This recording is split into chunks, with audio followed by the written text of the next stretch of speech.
Necə sən deyə soruşursan, İllər keçib səsin ya. Halımı bilmədən al soruşmaq ən ucuz adətdir qardaş.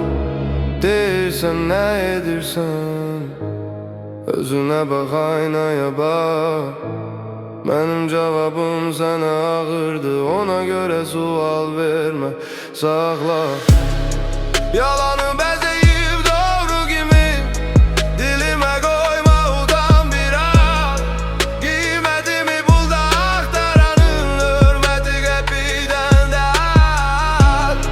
Kimə dəyər, kimə qiymət verirsən, abırsız da boş adama. İnsan libasında dolaşan ruh uzadılmış adama.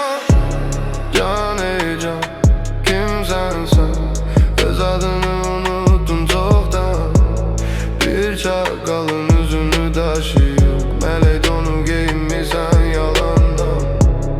Elə dəyişmişsən ki üzünü, şeytan da tanımaz səni.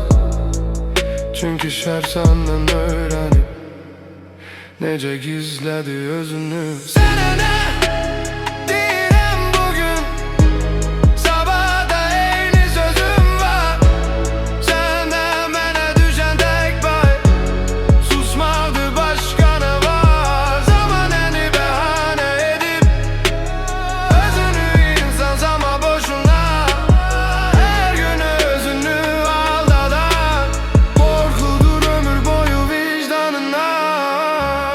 Deyirsən həyat sürürsən, əslində yolun yalandır. Özünü aldatırsan, ən ağır yalan da elə bu.